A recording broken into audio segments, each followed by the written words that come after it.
Good morning friends, आप सबों का हमारे चैनल एके ट्यूटोरियल्स में स्वागत है। आज जो हम लोग स्टडी करने जा रहे हैं, जो टॉपिक उसका नाम है 1857 की क्रांति, 1857 रिवॉल्यूशन।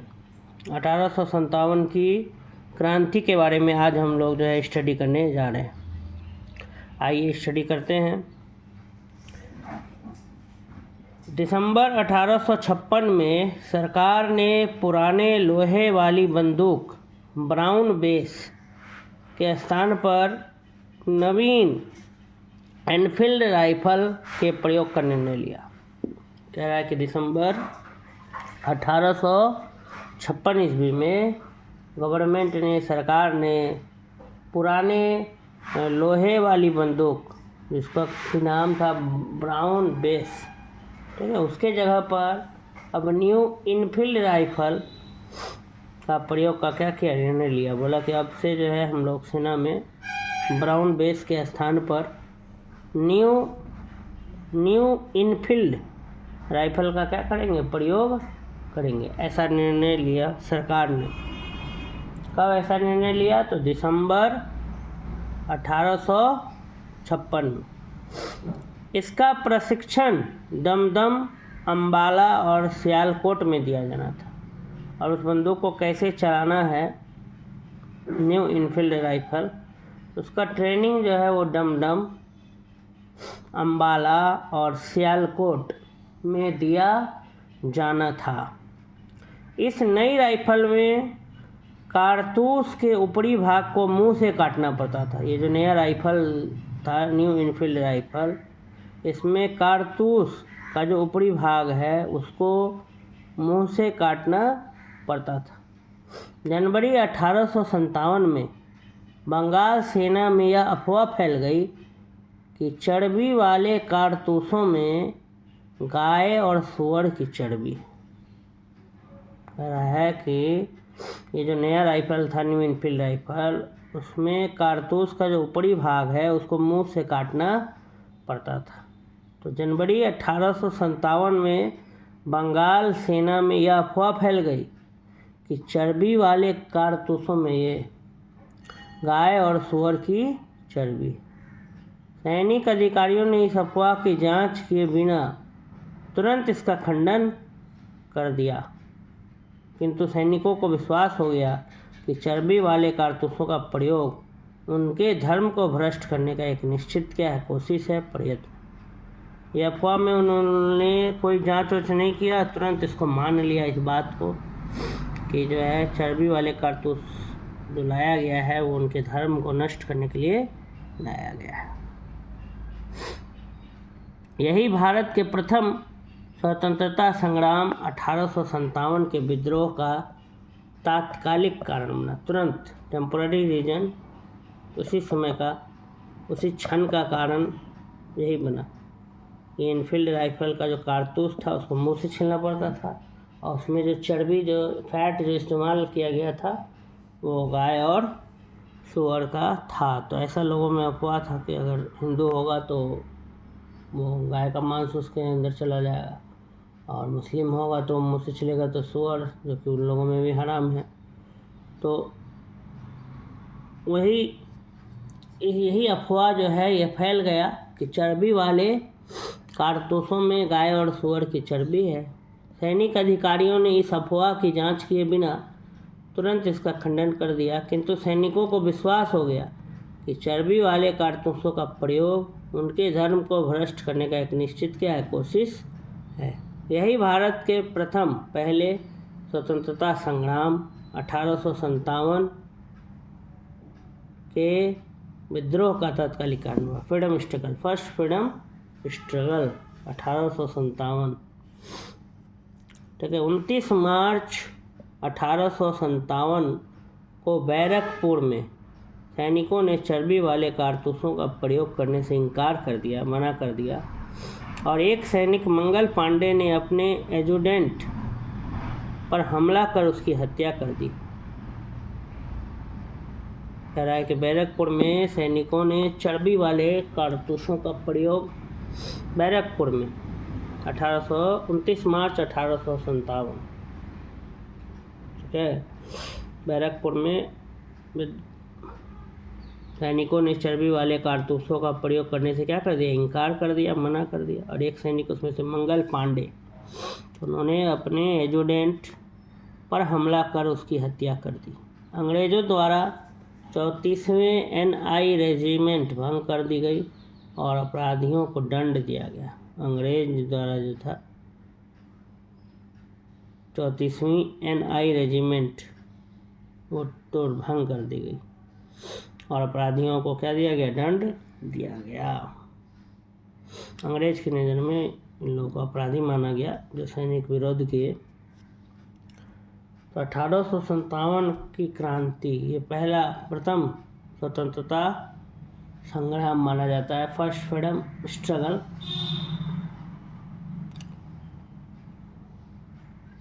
1857 की क्रांति का प्रमुख कारण ब्रिटिश शासन की घिनौनी नीतियां थी। 1857 जो है 57 की जो क्रांति है उसका प्रमुख कारण क्या था, ब्रिटिश शासन की घिनौनी नीतियां। इनसे तंग आकर अंततः विद्रोह का ज्वालामुखी क्या हुआ, फूट पड़ा। एंग्लो इंडियन इतिहासकारों ने, एंग्लो इंडियन हिस्टोरियंस ने सैनिक असंतोषों तथा चर्बी वाले कारतूसों को ही 1857 के महान विद्रोह का सबसे मुख्य तथा महत्वपूर्ण कारण बताया है। तो 1857 की जो क्रांति है उसका प्रमुख कारण ब्रिटिश शासन की घिनौनी नीतियां थी, जिनसे तंग आकर अंततः विद्रोह का जो है ज्वालामुखी फूट पड़ा। एंग्लो इंडियन इतिहासकारों ने सैनिक असंतोषों तथा चर्बी वाले कारतूसों को ही 1857 के महान विद्रोह का सबसे मुख्य तथा महत्वपूर्ण कारण बताया है। परंतु आधुनिक भारतीय इतिहासकारों ने यह सिद्ध कर दिया है कि चर्बी वाले कारतूस ही इस विद्रोह का एकमात्र कारण अथवा सबसे प्रमुख कारण नहीं था। कह रहा है कि 1857 के महान विद्रोह का सबसे मुख्य तथा महत्वपूर्ण कारण बताया है सैनिक असंतोष, सैनिकों में असंतोष तथा चर्बी वाले कारतूस। परंतु आधुनिक भारतीय इतिहासकारों ने सिद्ध कर दिया है कि चर्बी वाले कारतूस ही इस विद्रोह का एकमात्र कारण नहीं था। चर्बी वाले कारतूस और सैनिकों का विद्रोह तो केवल एक चिंगारी थी जिसने उन समस्त विस्फोटक पदार्थों में जो राजनीतिक, सामाजिक और धार्मिक और आर्थिक कारणों से एकत्रित हुए थे आग लगा दी और जिसने दावानल एकदम भयंकर आग का क्या कर लिया, रूप धारण कर लिया। तो चर्बी वाले कारतूस और सैनिकों का विद्रोह ने चिंगारी का काम किया और जो लोग भी अंग्रेज़ों की व्यवस्था से क्या थे, खुश नहीं थे, चाहे वो राजनीतिक रूप से हो, चाहे सामाजिक रूप से, चाहे धार्मिक कारण हो या आर्थिक कारण, सभी एकत्रित हुए थे और सबों में आग की ज्वाला धधक उठी। 1857 की क्रांति का प्रारंभ 10 मई को मेरठ से हुआ था। 1857 की अगर क्रांति की हम बात करें तो इसकी शुरुआत 10 मई को मेरठ से हुआ था। यहाँ की 3री कैवेलरी रेजिमेंट के सैनिकों ने चर्बी युक्त कारतूसों को छूने से इनकार कर दिया था तथा खुलेआम बगावत कर दी। यहाँ के जो 3री कैवेलरी रेजिमेंट है उनके सैनिकों ने चर्बी युक्त कारतूसों को छूने से क्या कर दिया, इनकार कर दिया, मना कर दिया तथा खुलेआम बगावत कर दी। अपने अधिकारियों पर गोली चलाई तथा अपने साथियों को मुक्त करवा कर वे लोग दिल्ली की ओर चल पड़े। कह रहा है कि अपने अधिकारियों पर गोली चलाई और अपने साथियों को आज़ाद कराकर वे लोग दिल्ली की ओर चल पड़े।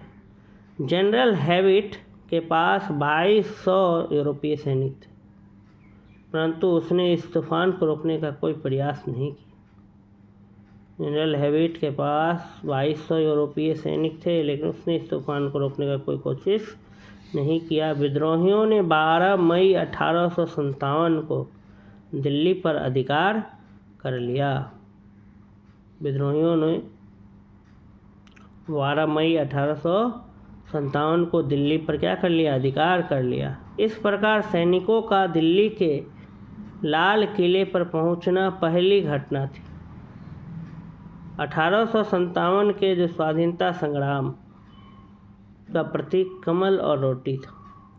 1857 का जो स्वाधीनता संग्राम था, इसका प्रतीक, इसका सिंबल क्या था, कमल और रोटी। बरेली में रोहेलखंड के भूतपूर्व शासक के उत्तराधिकारी खान बहादुर ने 1857 के विद्रोह की रहनुमाई की, अध्यक्षता की। बरेली में रोहेलखंड के भूतपूर्व शासक, पहले के शासक रूलर के उत्तराधिकारी खान बहादुर ने 1857 के विद्रोह की रहनुमाई की। मुगल सम्राट बहादुर शाह द्वितीय ने उन्हें वाइसराय के पद पर नियुक्त किया था। रानी लक्ष्मीबाई, जिनका नाम मूल नाम मणिकर्णिका था, उनका जन्म 19 नवंबर 1835 को गोलगढ़ में हुआ था। ठीक है, रानी लक्ष्मीबाई नाम आपने सुना ही होगा। 57 की लड़ाई में उनका बहुत बड़ा योगदान था। ठीक है, उनका मूल नाम था मणिकर्णिका। झांसी की रानी के नाम से प्रसिद्ध थी रानी लक्ष्मीबाई। इनका मूल नाम था मणिकर्णिका। इन्हीं के नाम पर है घाट, एक मणिकर्णिका घाट गंगा नदी पर। रानी लक्ष्मीबाई मूल नाम मणिकर्णिका का जन्म 19 नवंबर 1835 को गोलगढ़ में हुआ था, जो वर्तमान में वाराणसी में है। वर्तमान में कहाँ है, वाराणसी में, गोलगढ़। उनके पिता मोरोपंत, उनके पिता का नाम था मोरोपंत, झांसी के महाराजा गंगाधर राव के दरबार में गए। उनके पिता, झांसी की रानी के पिता का नाम था मोरोपंत, तो वो झांसी के महाराजा गंगाधर राव के दरबार में गए। उस समय लक्ष्मीबाई की उम्र 13 वर्ष थी। उस समय लक्ष्मीबाई की उम्र कितनी थी, 13 वर्ष थी। 14 वर्ष की उम्र में उनका विवाह झांसी के महाराजा गंगाधर राव के साथ हुआ। 14 वर्ष की उम्र में, जब झांसी की रानी 14 वर्ष की थी, पहले के ज़माने में बाल विवाह हो जाता था, बच्चों का शादी बहुत जल्दी करा दिया जाता था। 14 वर्ष की उम्र में उनका विवाह झांसी के महाराजा गंगाधर राव के साथ हुआ। इनकी मृत्यु ग्वालियर में हुई थी। ग्वालियर में ही महारानी लक्ष्मीबाई की समाधि स्थित है। रानी लक्ष्मीबाई झांसी के अंतिम मराठा राजा गंगाधर राव की क्या थी, विधवा थी। जब किसी उत्तराधिकारी के अभाव में राजा गंगाधर राव की मृत्यु हो गई, तो डलहौजी ने व्यक्तिगत सिद्धांत के अंतर्गत 1854 में झांसी का ब्रिटिश साम्राज्य में विलय कर लिया, क्योंकि गंगाधर राव का कोई उत्तराधिकारी नहीं था, कोई पुत्र नहीं था। तो जब किसी उत्तराधिकारी, रानी लक्ष्मीबाई झांसी के अंतिम मराठा राजा गंगाधर राव की विधवा थी, जब किसी उत्तराधिकारी के अभाव में राजा गंगाधर राव की मृत्यु हो गई, तो डलहौजी ने व्यक्तिगत सिद्धांत के अंतर्गत 1854 में झांसी का ब्रिटिश साम्राज्य में विलय कर लिया। झांसी को अपने ब्रिटिश एम्पायर में क्या कर लिया, मिला लिया, मर्ज कर लिया।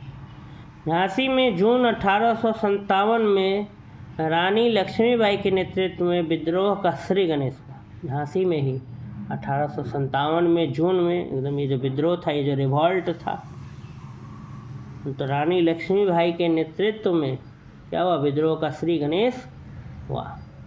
अंग्रेज जनरल ह्यूरोज ने से लड़ते हुए 17 जून 1858 को वे वीर गति को प्राप्त। अंग्रेज जनरल थे ह्यूरोज, ठीक है, इनसे लड़ते हुए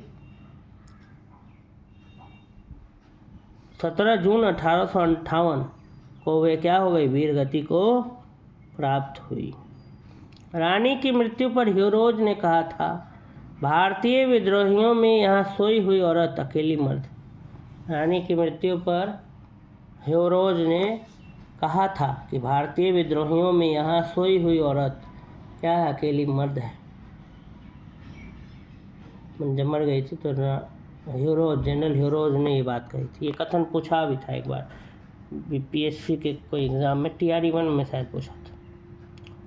ये कथन किसका है? भारतीय विद्रोहियों में यहाँ TRE-1 या बीपीएससी 67 में शायद 65 बीपीएससी का ही कोई परीक्षा में पूछा था। ये सवाल एकदम आया हुआ है कि भारतीय विद्रोहियों में यहाँ सोई हुई औरत अकेली मर्द है, ये किनका कथन है? तो ये जनरल ह्यूरोज का कथन। आगे देखते हैं। लखनऊ अवध में विद्रोह का प्रारंभ 30 मई 1857 को हुआ। लखनऊ में अवध में विद्रोह का जो शुरुआत था वो 30 मई 1857 को हुआ। विद्रोह का नेतृत्व बेगम हजरत महल ने किया। विद्रोह का जो नेतृत्व है, लीड कौन कर रहा था? हजरत महल, बेगम हजरत महल। उन्होंने अपने अल्पवयस्क बेटे, छोटे बेटे ब्रिटिश कादिर को नवाब घोषित किया तथा प्रशासन की बागडोर अपने हाथ में ले ली। उन्होंने अपने अल्पवयस्क, अल्प माने कम होता, वयस्क माने एडल्ट, माने जो एडल्ट नहीं हो, 18 साल का नहीं, उसने अपने अल्पवयस्क बेटे ब्रिटिश कादिर को नवाब घोषित किया तथा प्रशासन की बागडोर अपने हाथ में ली। अंत में 21 मार्च 1858 को कैंपबेल ने गोरखा रेजिमेंट की सहायता से लखनऊ पर पुनः अधिकार कर लिया। फिर कानपुर में 5 जून 1857 को नाना साहेब, नाना धोदो पंत जिनका नाम था, को पेशवा मानकर स्वतंत्रता की घोषणा की गई। नाना साहब के सेनापति commander in chief Tatya Tope से बहुत सहायता मिली थी। अजीमुल्ला खान नाना साहब के सलाहकार थे। इन्होंने नाना साहब के सचिव के रूप में भी कार्य किया था। इन्हें क्रांति दूत के नाम से भी जाना जाता है। तात्या टोपे 1814 से 1859 ईस्वी को रामचंद्र पांडुरंग के नाम से भी जाना जाते हैं। वे 1857 में भारतीय विद्रोह के प्रमुख नेता थे। तात्या टोपे, उनका और एक नाम था रामचंद्र पांडुरंग। तात्या टोपे भी जो है 1857 के जो भारतीय विद्रोह था, इंडियन रिवॉल्ट, उसके प्रमुख नेता थे। इनका जन्म, तात्या टोपे का जन्म महाराष्ट्र में येवला गांव में हुआ था। उनके एक विश्वसनीय मित्र मान सिंह ने उन्हें धोखा देकर उस समय पकड़वा दिया जब वे पारो के जंगलों में अपने कैंप में शयन कर रहे थे, सो रहे थे। यहाँ से उन्हें पकड़कर शिवपुरी लाया गया और सैनिक अदालत में 18 अप्रैल 1859 को फांसी दे दी गई। 1857 में जगदीशपुर में विद्रोह की अगुवाई करने वाले वीर कुंवर सिंह बिहार के तत्कालीन शाहाबाद जिले, वर्तमान में भोजपुर जिला के जगदीशपुर से क्या थे? संबंधित थे, जुड़े थे। असम में 1857 की क्रांति के समय वहाँ के दीवान मनीराम दत्त ने वहाँ के अंतिम राजा के पौत्र कंद पेशवर सिंह को राजा घोषित करके विद्रोह की शुरुआत की, परंतु शीघ्र ही विद्रोह का दमन करके मनीराम को फांसी दे दी गई। आउवा के ठाकुर कुशल सिंह ने 1857 ईस्वी की क्रांति में अंग्रेजों और जोधपुर की संयुक्त सेना को पराजित किया था। मौलवी अहमदुल्ला शाह ने फैजाबाद में 1857 के विद्रोह को अपना नेतृत्व प्रदान किया। ये अंग्रेजों के सबसे कट्टर दुश्मन थे। वह मूलतः तमिलनाडु में आरकाट के रहने वाले थे, पर वह फैजाबाद में आकर बस गए थे। उन्होंने भारत के विभिन्न धर्मानुयायियों का आह्वान करते हुए कहा था कि सारे लोग काफिर अंग्रेज़ों के विरुद्ध खड़े हो जाओ और उन्हें भारत से बाहर खदेड़ दो। इनके बारे में अंग्रेज़ों ने कहा था कि वह अदम्य साहस के गुणों से परिपूर्ण और दृढ़ संकल्प वाले व्यक्ति तथा विद्रोहियों में सर्वोत्तम सैनिक है। जिसके बारे में कहा था मौलवी अहमदुल्ला शाह के बारे में ये बात कही गई। अंग्रेजों ने कहा था कि वह अदम्य साहस के गुणों से परिपूर्ण और दृढ़ संकल्प वाले व्यक्ति तथा विद्रोहियों में सर्वोत्तम सैनिक। इनकी गिरफ्तारी के लिए ब्रिटिश सरकार ने 50,000 रुपये का इनाम रखा था। इनकी गिरफ्तारी के लिए मौलवी अहमदुल्ला शाह, इनकी गिरफ्तारी के लिए ब्रिटिश सरकार ने 50,000 रुपये का इनाम रखा था। 1857 के विद्रोह को मिर्जा गालिब ने स्वयं अपनी आंखों से देखा था। मिर्जा गालिब, गालिब के शायरी हो जैसा आप लोग सुनते होंगे। 1857 के विद्रोह को मिर्जा गालिब ने स्वयं अपने आंखों से देखा था। इनका जन्म 27 दिसंबर 1797 को आगरा और मृत्यु 15 फरवरी 1869 को दिल्ली में हुई थी। 1857 के स्वतंत्रता संघर्ष में 1857 का जो फ्रीडम स्ट्रगल है, स्वतंत्रता संघर्ष में ग्वालियर के सिंधिया ने अंग्रेज़ों की सर्वाधिक सहायता की। यूरोपीय इतिहासकारों ने ग्वालियर के मंत्री सर दिनकर राव और हैदराबाद के मंत्री सालार जंग की राजभक्ति की बहुत सराहना की। यूरोपीय इतिहासकारों ने ग्वालियर के मंत्री सर दिनकर राव और हैदराबाद के मंत्री सालार जंग की राजभक्ति की बहुत सराहना की, बहुत तारीफ की। संकट के समय कैनिंग ने कहा था, यदि सिंधिया भी विद्रोह में सम्मिलित हो जाए तो मुझे कल ही विस्तर गोल करना होगा। संकट के समय कैनिंग ने कहा था कि यदि सिंधिया भी विद्रोह में सम्मिलित हो गए या हो जाए तो मुझे कल ही बिस्तर गोल करना पड़ेगा। इतना मतलब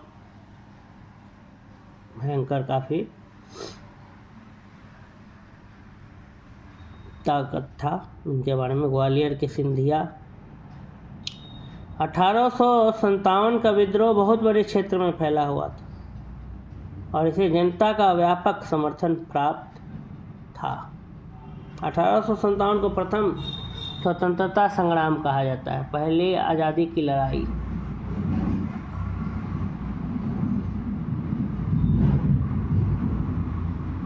ठीक है, 1857 का विद्रोह बहुत बड़े क्षेत्र में फैला हुआ था और इसे जनता का व्यापक समर्थन प्राप्त था। फिर भी पूरे देश को या भारतीय समाज के सभी अंगों तथा वर्गों को यह अपनी लपेटे में नहीं ले सका। यह दक्षिणी भारत तथा पूर्वी और पश्चिमी भारत के अधिकांश भागों में नहीं फैल सका। ये जो रिवॉल्यूशन, ऐसे तो ये बहुत बड़ा व्यापक क्षेत्र में हुआ, फैला, लेकिन दक्षिण भारत, साउथ इंडिया, पूर्वी ईस्टर्न और पश्चिमी वेस्टर्न इंडिया में के अधिकांश भागों में यह नहीं फैल सका। ग्वालियर के सिंधिया, इंदौर के होलकर, हैदराबाद के निजाम, जोधपुर के राजा, भोपाल के नवाब, पटियाला, नाभा और जिंद के सिख शासक एवं पंजाब के दूसरे सिख सरदार, कश्मीर के महाराजा तथा दूसरे अनेक सरदारों और बड़े जमींदारों ने विद्रोह को कुचलने में अंग्रेज़ों की क्या की, सक्रिय सहायता की। और ये लोग अंग्रेज की सहायता कर दी। देखो ये सब जो नाम पढ़ रहे थे, जमींदार लोग जो थे पहले, उन्होंने विद्रोह 1857 का जो विद्रोह हुआ था उसको कुचलने में, उसको ख़त्म करने में अंग्रेज़ों का क्या किया, सक्रिय सहायता की। अंग्रेज़ों का मदद किया था इस समय वो लोग। ग्वालियर के सिंधिया, इंदौर के होलकर, हैदराबाद के निजाम, जोधपुर के राजा, भोपाल के नवाब, पटियाला, नाभा, जिंद, ये सब जगह के सिख शासक तथा पंजाब के दूसरे सिख सरदार, कश्मीर के महाराजा, उन सबों ने विद्रोह को कुचलने के लिए, 1857 का जो विद्रोह था उसको ख़त्म करने के लिए अंग्रेज़ों की सक्रिय सहायता की। गवर्नर जनरल कैनिंग ने बाद में टिप्पणी की कि इन शासकों तथा सरदारों ने तूफान के आगे बांध का काम किया। तूफान के आगे बांध, तरंग रोधक की तरह काम किया, वरना यह तूफान एक ही लहर में हमें बहा ले जाता। गवर्नर जनरल लॉर्ड कैनिंग ने बाद में ये कमेंट किया, ये टिप्पणी किया था इन लोगों के लिए पक्ष में, ग्वालियर का सिंधिया, इंदौर के होलकर, हैदराबाद के निज़ाम, जोधपुर के राजा, भोपाल के नवाब, इन लोगों के लिए कि इन लोगों ने जो तूफान के आगे बांध का काम किया, मैंने रोका, विद्रोह को ख़त्म कर दिया, अंग्रेज का साथ दिया था इन लोगों ने। तो तूफान के आगे बांध तरंग रोधक की तरह काम किया, वरना यह तूफान एक ही लहर में हमें बहा ले जाता। 1857 के विद्रोह में शिक्षित वर्ग ने कोई रुचि नहीं ली। 1857 का जो विद्रोह हुआ उसमें पढ़ा लिखा लोग, जो शिक्षित लोग था, उसने कोई रुचि नहीं ली, जो इस महासमर की असफलता के प्रमुख कारणों में से एक। 1857 का जो विद्रोह था उसमें एजुकेटेड लोग, शिक्षित लोग कोई इंटरेस्ट ही नहीं लिया, इसके कारण जो इस महासमर की असफलता के प्रमुख कारणों में क्या है, एक है। 1857 के विद्रोह के समय, जब 1857 रिवॉल्यूशन हो रहा था, उस समय भारत का गवर्नर जनरल लॉर्ड कैनिंग थे। 1857 के विद्रोह के समय भारत का गवर्नर जनरल कौन थे? Lord Canning. 1856 से 1862 उनका कार्यकाल था। तो 1857 का जब विद्रोह हो रहा था भारत में, रिवॉल्यूशन, तो उस समय के गवर्नर थे Lord general Lord Canning. Governor general कौन थे? Lord Canning. विद्रोह के समय लॉर्ड कैनिंग ने इलाहाबाद को आपातकालीन मुख्यालय बनाया था। जब विद्रोह के समय लॉर्ड कैनिंग ने इलाहाबाद को आपातकालीन मुख्यालय बनाया था। लॉर्ड कैनिंग भारत में कंपनी द्वारा नियुक्त अंतिम गवर्नर जनरल तथा ब्रिटिश सम्राट के अधीन नियुक्त भारत का पहला वाइसरॉय था। लॉर्ड कैनिंग जो थे भारत में कंपनी द्वारा नियुक्त अंतिम लास्ट गवर्नर जनरल थे और ब्रिटिश सम्राट के अधीन वो पहले वाइसरॉय थे। न्यायिक सुधारों के अंतर्गत कैनिंग ने इंडियन हाईकोर्ट एक्ट द्वारा बम्बई, कलकत्ता तथा मद्रास में एक एक उच्च न्यायालय की स्थापना की। लॉर्ड कैनिंग के समय ही इंडियन हाईकोर्ट एक्ट द्वारा मुंबई में, कोलकाता में, मद्रास में, उसमें बम्बई नाम था, तो बम्बई, कलकत्ता तथा मद्रास, पंखा टिपो।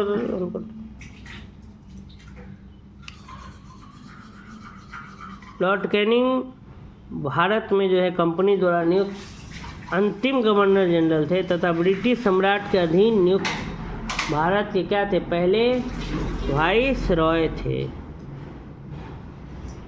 न्यायिक सुधारों के अंतर्गत कैनिंग ने इंडियन हाईकोर्ट एक्ट द्वारा बम्बई, कलकत्ता तथा मद्रास में एक एक उच्च न्यायालय की स्थापना की, हाईकोर्ट की स्थापना की। सामाजिक सुधारों के अंतर्गत विधवा पुनर्विवाह अधिनियम, विडो रीमैरिज एक्ट 1856, ये भी कैनिंग के समय में ही पारित हुआ था। 1800, ठीक है, विधवा पुनर्विवाह अधिनियम, विडो रीमैरिज एक्ट 1856, इस समय गवर्नर जनरल भारत के यही थे, लॉर्ड कैनिंग। 1857 के सिपाही विद्रोह, सिपॉय म्यूटिनी को भारत में प्रथम स्वतंत्रता संग्राम के नाम से, फर्स्ट फ्रीडम स्ट्रगल, तथा ब्रिटेन में इंडियन म्यूटिनी के नाम से अभिहित किया जाता है, पुकारा जाता है। 1857 के सिपाही विद्रोह, सिपॉय म्यूटिनी को भारत में प्रथम स्वतंत्रता संग्राम के नाम से अभिहित किया जाता है। 1857 के विद्रोह के समय बैरकपुर में lieutenant general sir John Bennet Hearsey commanding officer थे। 1857 का जो विद्रोह था उसके समय बैरकपुर में lieutenant general sir John Bennet Hearsey commanding officer थे। जिस समय भारत में 1857 की क्रांति हुई, विस्कॉन्ट पाम्स्टन ब्रिटेन के प्रधानमंत्री थे। इनका कार्यकाल 1855 से 1858 ईस्वी तथा 1859 से 1865 ईस्वी तक था। 1857 के विद्रोह की असफलता का मुख्य कारण किसी सामान्य योजना एवं केंद्रीय संगठन की कमी थी। विद्रोही के नेताओं में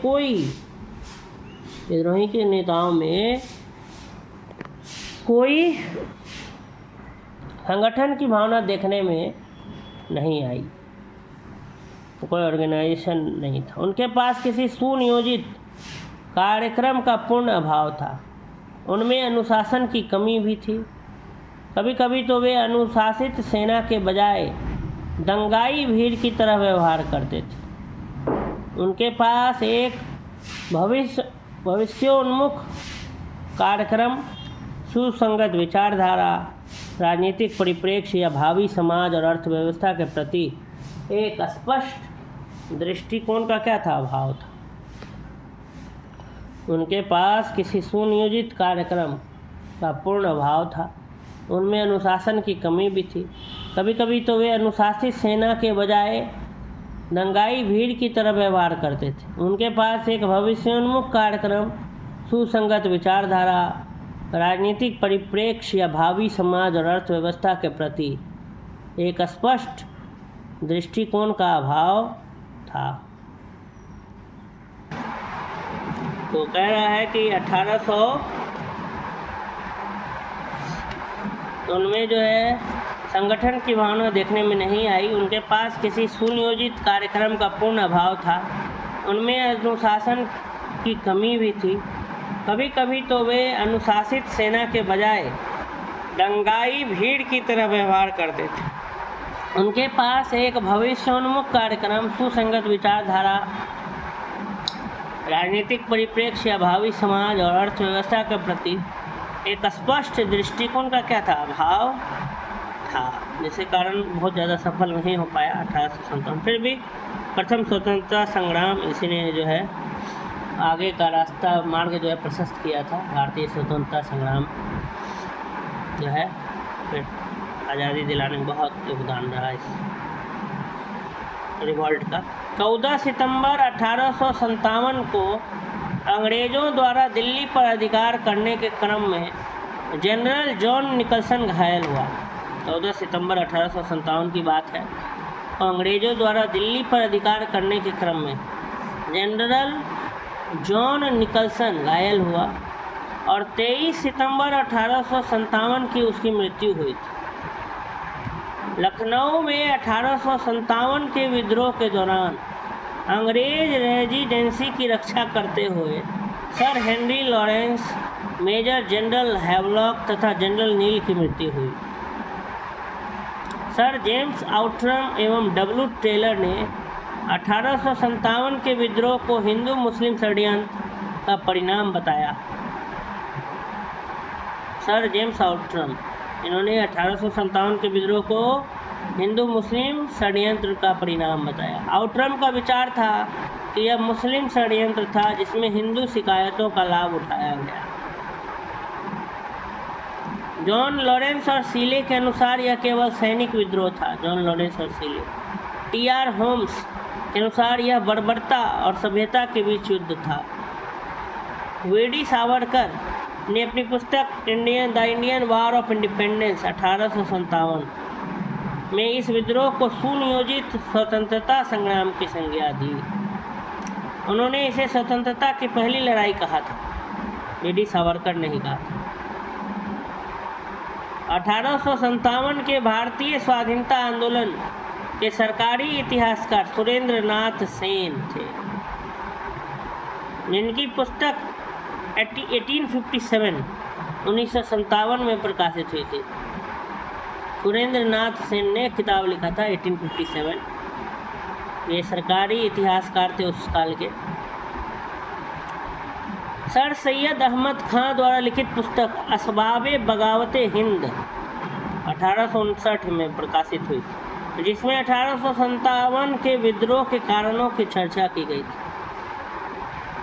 सर सैयद अहमद खान ने भी एक किताब लिखा था असबाबे बगावते हिंद। तो बहुत सारी किताबों से भी हम 1857 का, अगर हमको विद्रोह के बारे में बहुत डिटेल में जानकारी चाहिए, हम ये इन किताबों को पढ़ करके प्राप्त कर सकते हैं। ठीक है, एक है the Indian war of independence 1857 UVD Savarkar ने लिखा था। सुरेंद्र नाथ सेन का एक किताब था 1857। सर सैयद अहमद खान ने एक किताब लिखा था असवाबे बगावत हिंद। तो इन सब किताबों में 1857 के विद्रोह के कारणों की चर्चा की गई थी।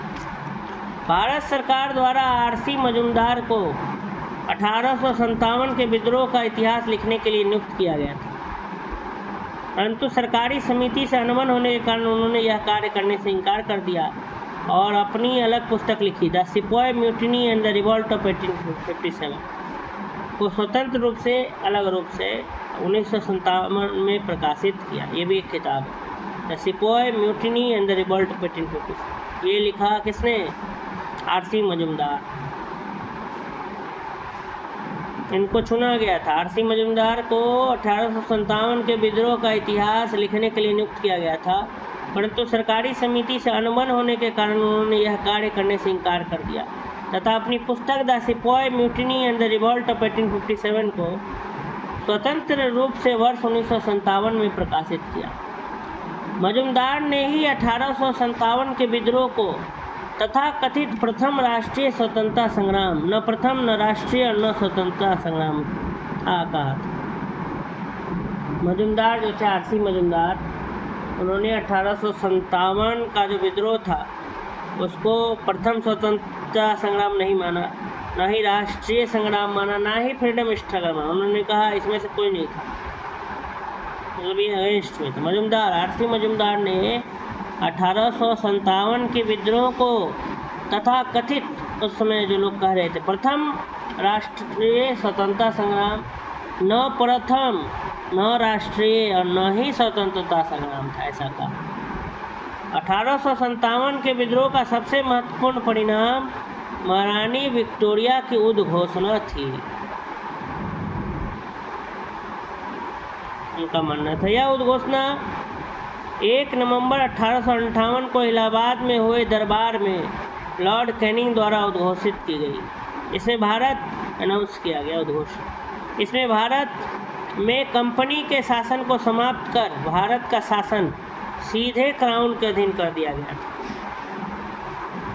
1 नवंबर 1858 की बात है। इलाहाबाद में हुए दरबार में लॉर्ड कैनिंग द्वारा उद्घोषित की गई। ये बताया गया जब से कंपनी का शासन क्या होगा, वो समाप्त हो जाएगा और भारत का शासन सीधे क्राउन, मोनार्किकल जो सिस्टम है, क्राउन के अधीन कर दिया।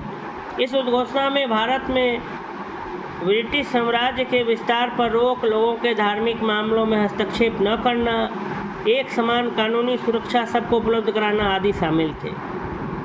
ये जो उद्घोषणा था, डिक्लेरेशन था, इस डिक्लेरेशन में भारत में ब्रिटिश साम्राज्य के विस्तार पर रोक, लोगों के धार्मिक मामलों में हस्तक्षेप न करना, एक समान कानूनी सुरक्षा सबको उपलब्ध कराना आदि शामिल। भारतीय रजवाड़ों के प्रति विजय और विलय की नीति का परित्याग कर दिया और सरकार ने राजाओं को गोद लेने की अनुमति प्रदान की तथा अन्य आश्वासन ब्रिटिश शासन द्वारा पूरे नहीं किए जा सकते। 1857 के विद्रोह के दमन के बाद, विद्रोह जब शांत हो गया, ब्रिटिश सरकार ने भारतीय फौज के नवगठन के लिए जुलाई 1858 में मेजर जनरल जोनाथन पील की अध्यक्षता में एक रॉयल कमीशन, पील आयोग का गठन किया। 1857 के विद्रोह का जब दमन समाप्त हो गया तो ब्रिटिश सरकार ने भारतीय फौज के नवगठन के लिए जुलाई 1858 में मेजर जनरल जोनाथन पील की अध्यक्षता में एक रॉयल कमीशन, पील आयोग का क्या किया था, गठन किया था, जिसने सेना के रेजिमेंटों को जाति, समुदाय और धर्म के आधार पर विभाजित किया। यूरोपीय सैनिकों की संख्या जो 1857 से पहले 45,000 थी, अब 65,000 कर दी गई तथा भारतीय सैनिकों की संख्या 2,38,000 से घटाकर 1,40,000 कर दी गई। बंगाल में यूरोपीय सैनिकों का भारतीय सैनिकों से 1:2 का अनुपात रखा गया, जबकि मद्रास तथा बम्बई में यह अनुपात 1:3 का रखा गया। मतलब यूरोपीय अगर 1 तो भारतीय 3। 1857 के विद्रोह के बाद ब्रिटिश सरकार ने सिपाहियों का चयन गोरखा, सिख एवं पंजाब के उत्तर प्रांत से किया। इस तरीके से ये जो 1857 की जो क्रांति है, इसका टॉपिक हमारा यहीं पे क्या होता है, समाप्त होता है। अगर आपको ये वीडियो अच्छा लगा तो वीडियो को लाइक करें, शेयर करें, और अगर अब तक आपने चैनल को सब्सक्राइब नहीं किया है तो चैनल सब्सक्राइब करें तथा बेल आइकन का जो बटन है उसको दबाना न भूलें, आने वाले सभी वीडियोज़ का नोटिफिकेशन आपको ससमय मिल सके। धन्यवाद।